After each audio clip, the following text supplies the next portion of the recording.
G'day folks, and welcome to this introduction and overview to France 40. This will be the next game I'm playing on the channel. There's some live playthroughs, recorded plays and reports. This is a Mark Simonitch design, originally published in 2013 by GMT Games. The second edition was published in 2024, the year I'm recording this.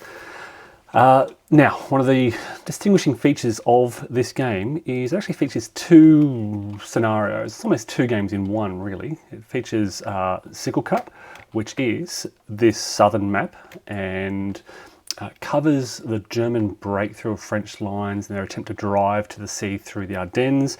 Here is the Ardennes in here. This is the western Ardennes area, so you may remember some familiar towns. Here is Givet, here is Gigny, here is Marche and Famenne and Rochefort.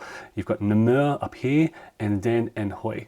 So off map, for fans of Bulge games, you've got Liège just off to the right off here.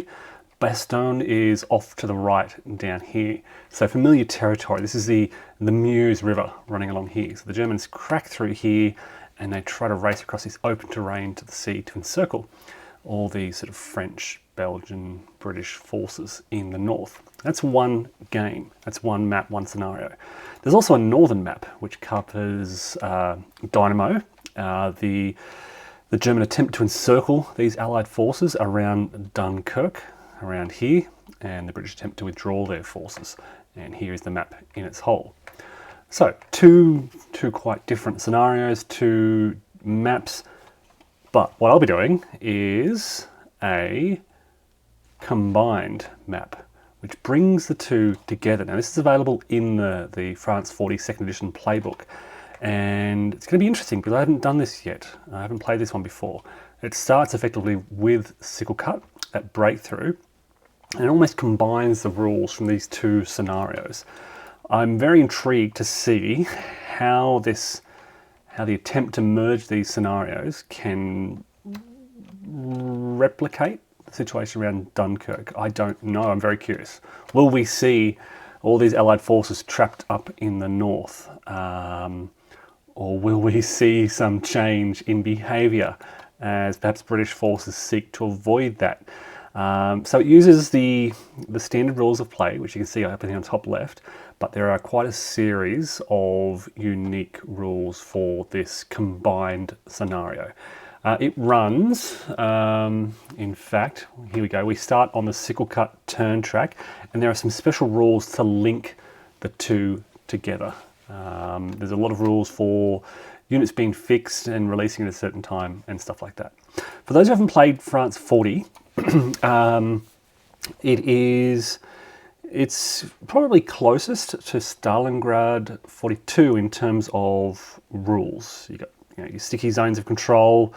You have got your tank shifts, which are quite easy in this system. You have got, what else? Let me try and think and flick through. You can see where I am on the top left here. You've got your Allied headquarters. There's certainly breakthrough rules.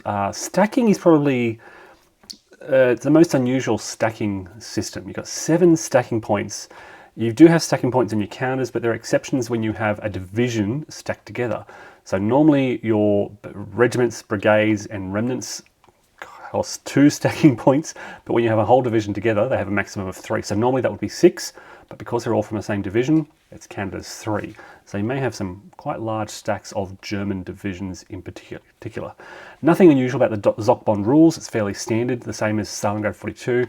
Extended movement varies depending on the nature of the unit. Infantry or leg is +2, cavalry +3, mechanized is +4 if they don't move adjacent to enemy units. You've also got rail rules, which are very similar to Stalingrad 42, so rail movement here, automatic DS results.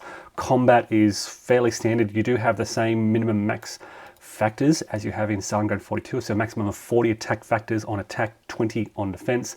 Here's the attack strength, the tank shift that I mentioned. You have Allied heavy tanks, which are kind of like your elite tanks from Stalingrad 42. They serve the same purpose. Air units, HQs, elite combined arms, which we saw in North Africa 41. Familiar terrain effects, familiar combat results, familiar determined defense and retreats, and disrupted effects. So just to reiterate here, Units that are disrupted can only use tack, movement, and may not attack. So that's going to be critical here. That's an important consideration in these games, is what units who are disrupted can do. They can tack move, they may not attack. They're the two main things. The defense strength is halved, etc. And then there's full retreat, recovery. Advance after combat is fairly standard.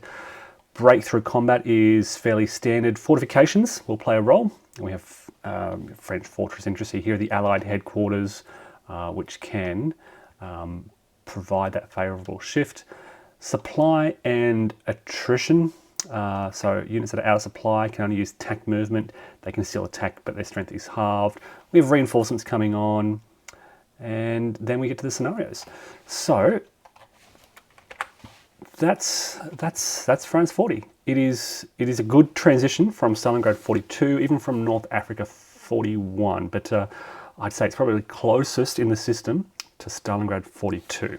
As I said, I'll be doing running through the combined scenario. So this starts with sickle cut, starts with this German drive through this area. In fact, it's a broader area than that. It's this whole area out through here. And then they race to the sea and they try and trap all these Allied forces. And we transition then to sort of the dynamo aspects, the Operation Dynamo, the British attempt to evacuate their forces from Dunkirk. So folks, stay tuned, and yeah, you'll see some playthroughs and reports. Thanks everyone for watching, and take care.